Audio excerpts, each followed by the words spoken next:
Hi there, everybody. My name's Nigel Maister. I'm the artistic director of the International Theatre Program at the University of Rochester, and I'm joined here by Michael Wazorek. Michael, do you want to introduce yourself? Yeah, hi, I'm Michael Wazorek. I'm the production manager here for the program. I teach intro to stage lighting and advanced stage lighting. I've got a background in both lighting and sound, and excited to talk about the program today. Cool. I just thought it might be useful to start by just giving a basic outline of what the program is and what the program does. So we are a small but powerful little program within the English department. So we're overseen by the English department, but we operate fairly independently. We are a program that has two major parts of it. One is the productions that we do, and one are the classes. And those two parts are related, but they also function sort of semi-individually. So every year we do four productions, four main stage productions, which are drawn from a wide spectrum of theatrical work. They can be musicals, they can be Shakespeare, they can be new plays, they can be classics. And we do those four major productions, or sometimes the equivalent of four if we're doing a musical or a Shakespeare production, or we're developing a new work for the theatre. Outside of that, we have additional events that we frequently do as well. In the fall, sometimes we have a 24-hour play festival for incoming students. In the spring, we also have a one-act play festival, and that's a student-written, student-directed, student-designed, and student-centered production series festival. We sometimes have a thing called You Are Performing in the fall, which is like a talent show, a kind of America's Got talent show kind of thing, though that's in transition at the moment. We're looking for other alternatives to that. And in addition to all of this, we host a bunch of events, Zoom conversations with playwrights and directors, et cetera, et cetera, et cetera. So we're a very vibrant program. And anything you do in the program, whether you work on stage or backstage in the program, you get English credits for. We draw our students from across the university. We have a small dedicated group of majors, but the vast majority of our students are drawn from non-majors, students from the sciences and from the social sciences who might get a cluster, which is a part of the cluster system at the University of Rochester in the humanities, and they might cluster in theatre. So one half of the program is doing these exciting productions, and I'll talk a little bit more about them later. The other half of the program is the classes that we offer. And when I say classes, I mean the formal classes that we offer. So we offer a full range of classes, from acting to technical theater to design classes to improvisation classes to playwriting classes, and a whole bunch of other specialized classes: voice, movement, puppetry, etc., etc., etc. I will talk a little bit about some of those specialized classes as well. Um, and frequently, students who are in productions also take classes, or students in classes also end up in productions. Many of the technical and backstage classes have a lab component where students work on productions. Um, to talk a little bit more about productions, one of the things that makes us fairly unique is because the number of majors is very, very few. Any student wanting to be and work on a production, as I say, will get English department credit for it, but it also means that our productions are very open. So if you're a performer, you can come in your first year, you can audition, and you can get cast. Those roles are determined by what we need every semester. They're not determined by, oh, this person has had X many roles and now has to have a lead role. It's all done on an open audition process, and sort of the best actor for that particular role in that particular semester wins the role. And that's the same for some students working backstage, like in production, in stage management. If you want to stage manage or you want to work backstage, you can sign up and work in a very high level capacity backstage, but you don't need to have had a huge amount of experience beforehand.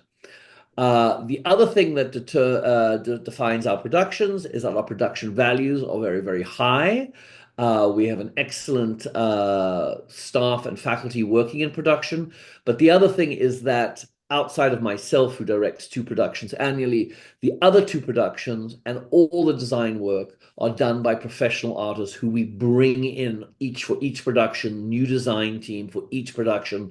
And these are young, or as I call early career working artists working on Broadway, off Broadway, off Broadway, or at regional theaters. They're working in the profession and they come in and do the design work. So students get to both network and assist and work alongside professional artists and get the real experience of working at a top level, top flight program, even from the very get-go of their careers. So it's a very exciting program. We tend to have a very contemporary aesthetic. We tend to do work that, as I like to say, it's not your grandmother's theater program unless you have a very funky, interesting grandmother, which I hope you all do. But it's a program where we do exciting work, contemporary work, or classic work in a very contemporary aesthetic. With very high production values. The bar is set high for performers, and the work we do here, I firmly believe, can match any conservatory program, even though it's not a conservatory environment in which we're in. Michael, do you want to talk a little bit more about the production area of things and how you see that? Absolutely. So we have a lot of opportunities backstage for students to get involved with production. And those are very similar to what Nigel was saying about how students can come in on their first day and start to get experience and start to do these things. So we have backstage crews who are helping build the scenery and the scene shop. We have props artisans who are helping our prop supervisor build the active shows. We have student head electricians and audiovisual engineers who help install all of the sets, this lighting and sound for the shows. And all of our stage managers are students as well. So there's plenty of opportunities, and there are levels to each of those positions. So even if you have no experience as an electrician, you can start as in one of our intro classes, working in the labs and gain the experiences to become some of the assistant head electricians or beyond. Additionally, like Nigel said, we have a very good production quality. We really do try and strive for good production value. And I think I want to talk briefly about the shows that we've done this year, just to give people a sense of what we do in general. So last fall, our first production of the year was called Oedipus, which is a classic Greek play. And like Nigel mentioned, we take a little more contemporary turn on it. And we had actually transformed our entire first floor of our theater building into a massive immersion theater space. So we took the Greek play of Oedipus and entirely rewrote it, and the crew got to be a part of the writing process with the director to figure out how we make this Greek play into this 7-room span across the space. So all of our production crews got to come in and help build all those things and prep it all and get it ready and figure out how to make it work. And that was our first show this semester, and it was a great experience. And it was a really big creative build. Our second show was Rosencrantz and Guildenstern Are Dead, a little bit more of a contemporary piece, but still in the classic lexicon. And we did a bit more straightforward of a production with that. We had more of a platform stage with some masking, and it felt a little more standardized, but we had it it was a little bit funkier, and the set was specifically designed and a little more abstract, and the costumes really got to shine in that show. So our costume team had a huge build for that, and there were students building costumes for weeks on end, and they came out gloriously. So that one was a little more straightforward, but very heightened in a lot of the production aspects of it. And then this semester, we've been working on one show for the entire semester. Nigel said we do 4 every year. Sometimes we do 3 if we're doing a massive musical like we are right now. So we're about to open Natasha Pierre and the Great Comet of 1812. And it's this big musical. And we've introduced a pit band, and all of our student ABEs have had a huge hand in getting the band set up and playing with all the sound equipment there and all that. And our lighting team has had great experiences working with the outside designers that we bring in and all that. So we are really excited to be putting on that show on Thursday, actually. So that's a quick overview of sort of what we do and more explicit examples of how we execute the shows. And that's what I'll say And for now. yeah, and so Natasha Pier has also been done in a sort of semi-environmental way. We've transformed the whole space into like a big event space in which it's happening. It's happening in sort of three quarters, so that's very exciting.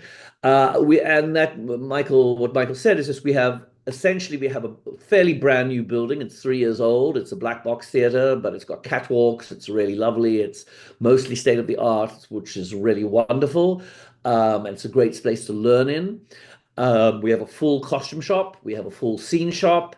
We have a technical director who oversees the crews who are building the scenery.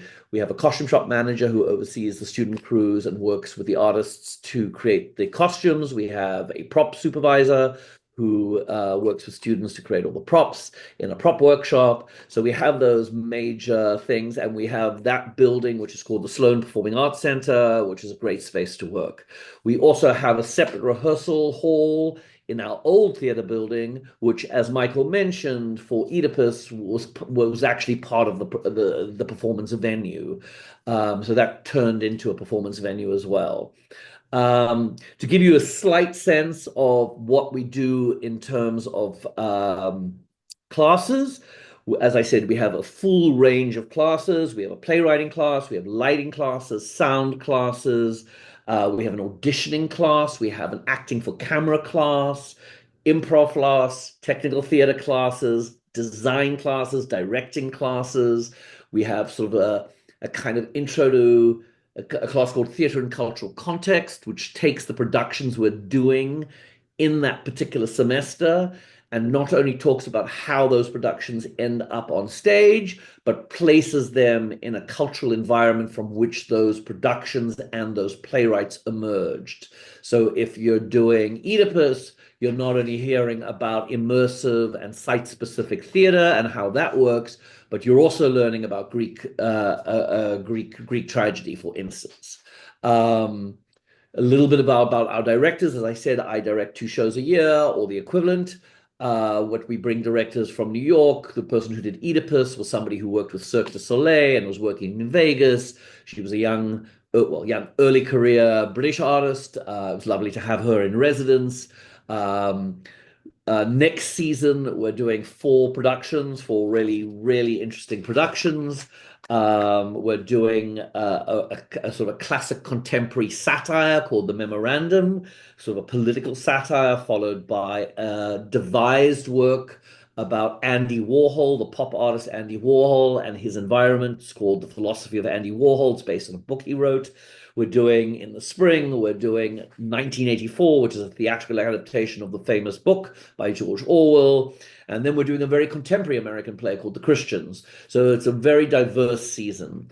Other classes that I want to highlight are classes. This year we offered a class of dance for the actor.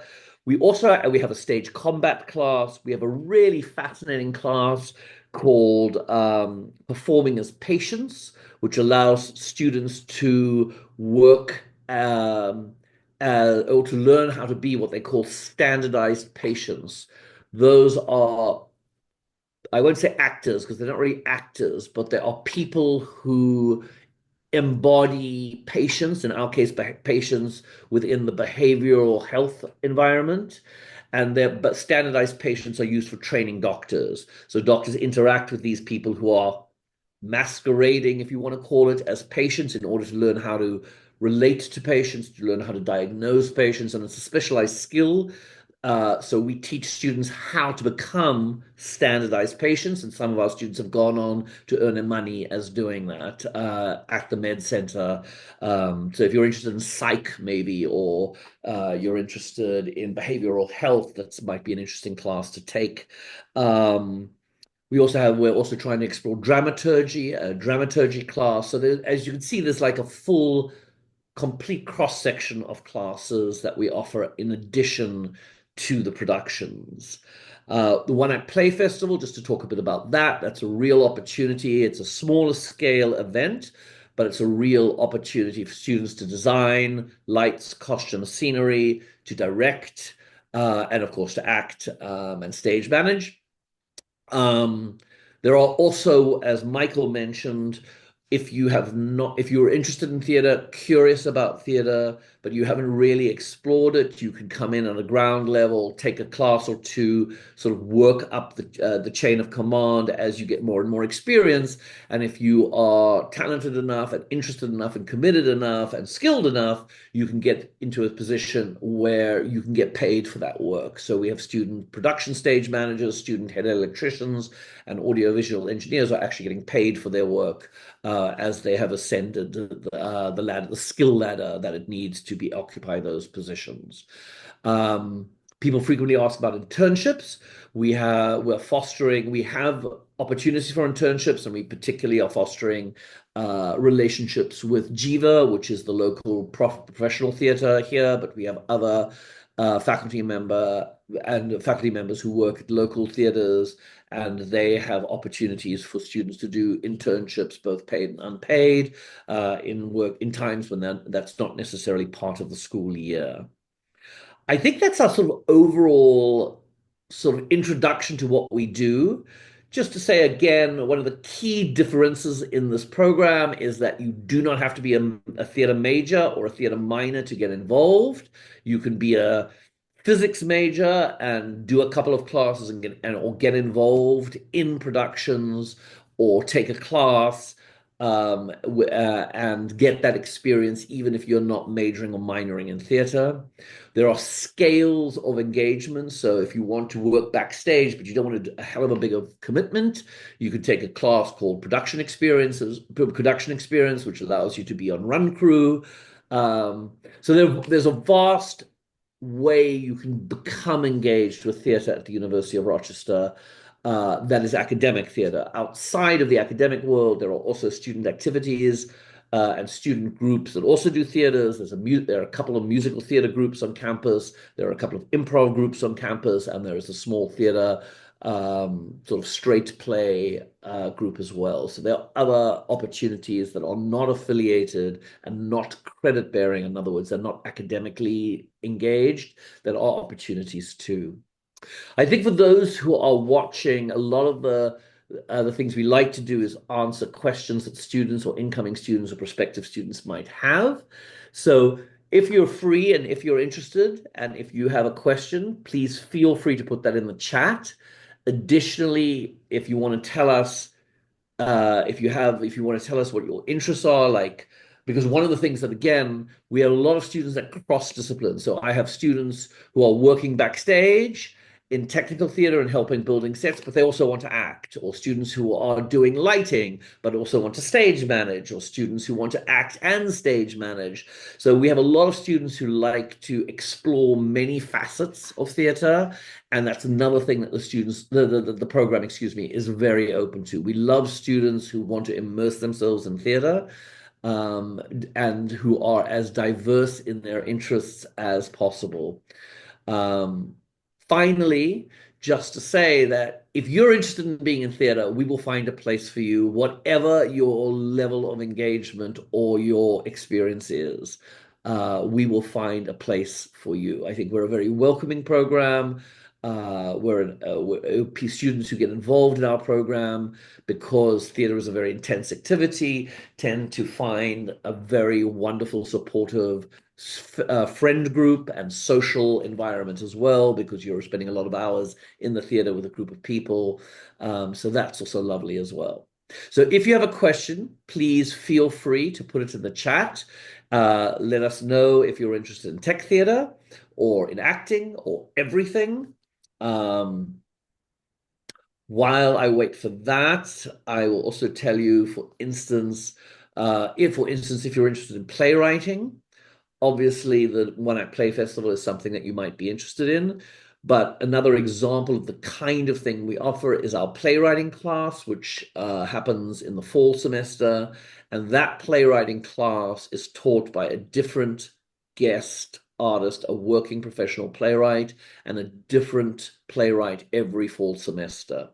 And we tend to engage early career artists, which means some of the playwrights who have taught here in the past have gone on to have plays on Broadway and off Broadway and had significant career. In fact, one of the shows we're doing next season, The Christians, is written by a guy called Lucas Knapp, And Lucas, who taught here earlier in his career, has had now a number of plays on Broadway and off Broadway, and he's a major American, a young American, or early career American playwright. Well, he's probably mid-career now, but he started off his career teaching for us. So that's very exciting when we see designers, directors, and playwrights who have taught here or worked here in the past, and we see their careers blossoming, and we know that our students now can go to a Broadway show and say, "Oh, I worked with Arnulfo Maldonado, who designed that set," or "I was the head electrician for this lighting designer, who's now up for a Tony Award," even though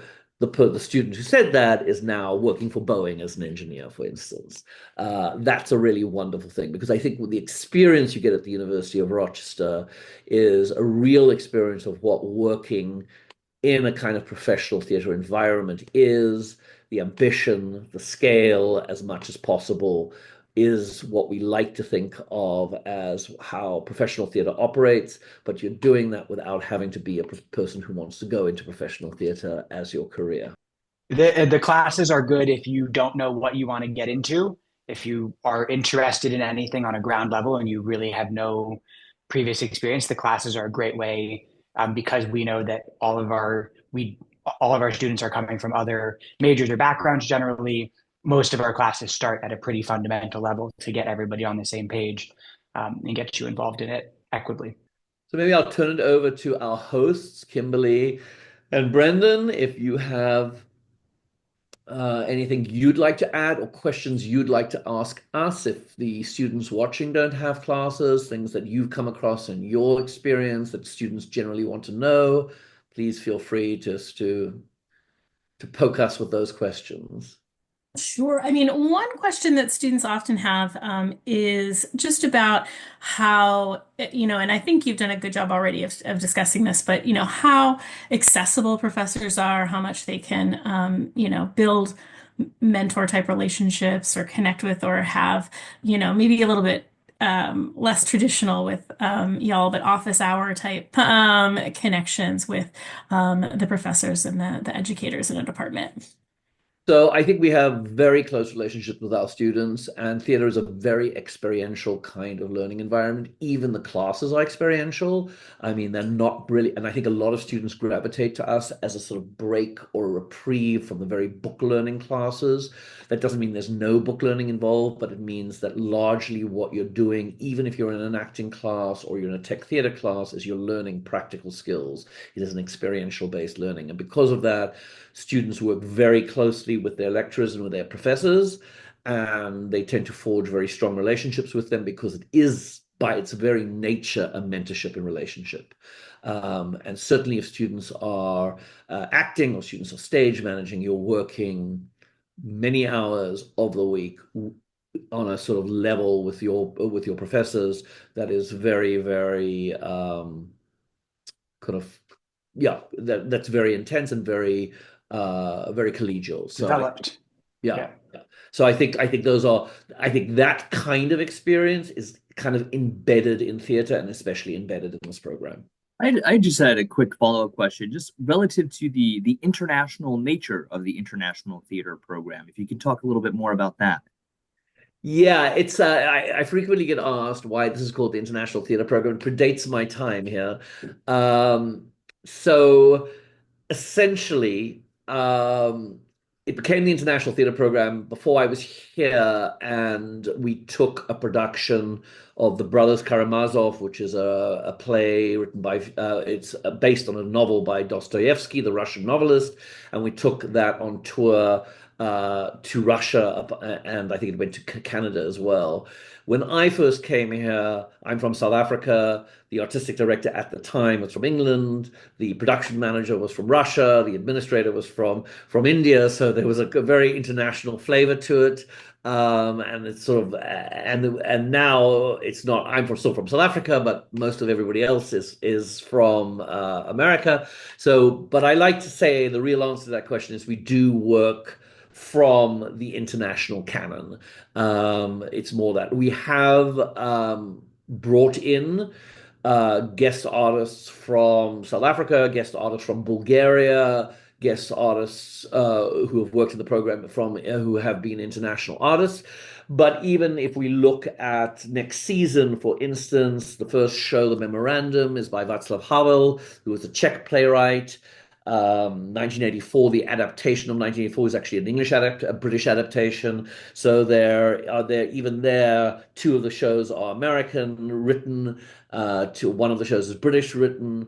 One of the directors, the director of 1984, splits her time between the US and Senegal in Africa. So there is a sort of a sort of international flavor to things, even though we are largely now rooted in the American experience.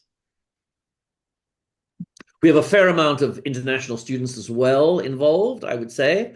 Yeah, so that's also a thing. But the international theater program sort of harkens back to the days when that production actually did tour. If anybody has questions, I'm sure anybody listening is being assaulted by a huge amount of information in these things, inundated with information.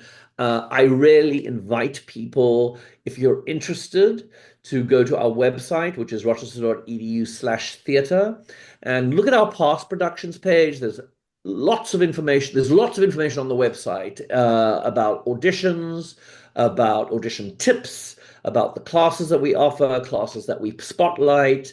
You can look at 30 years of production photographs and programs. There's an enormous amount of information on our website because we work with so many people remotely, designers who are off-site. There is an enormous amount of information on the website. You can read bios of artists, bios of faculty and staff. Everything is on the website. And if you have questions, or after this webinar is over, you suddenly thought, oh, damn, I wish I had asked that question. Michael and our contact information is on the website. Just feel free to get in touch, and we're happy to answer any questions you might have. Wonderful. Thank you so much. I think that's one of the things that students always want to know. They're not sure if they're, allowed to reach out, or if you'll be annoyed if they reach out. We welcome reach out. That's wonderful. Thank you so much. And we thank you so much for providing this session, for providing this great information. I think Brendan and I, as admission officers, often still learn lots of stuff from these sessions and love to hear new stories and new interesting details. So thank you so much for providing this. I am going to... I guess in one last thing I should say, I think what distinguishes the University of Rochester and this program in particular is that this is one of the few programs out there where you can come to a college, focus on what your primary interests are, which might be in the sciences or social sciences or humanities, it doesn't really matter, but still have an outstanding theatrical experience. By coming here, and let's say you're a major in psychology, for instance, or math or engineering, you can come here, still get your degree, but have a real theater experience like you would have if you were going to the Yale School of Drama. You could have that experience on a sort of a la carte basis. You could still come in, be part of that process, but you don't have to give your life up to theater to do that. You could still concentrate or focus on your major academic environment. And that's not the case with most other places. Most other places, the spoils of the performing arts go to the people who are already theater majors or dance majors or English majors. That is not the case here. You can be a psych major and still come in and have a lead role in Hamlet and get your credits for that. So that's one of the uniquely defining things about that. And because we have such access and such interesting interactions with professional artists, you're getting a real theater experience in addition to whatever your major artistic focus is. That doesn't mean that we don't want people to major in theater. We do, but it's one of the things that distinguishes us from other schools. Thank you to the folks, our colleagues from the theater department, and of course Kim here in the background, and myself. With that, thank you. Take care. Thank you.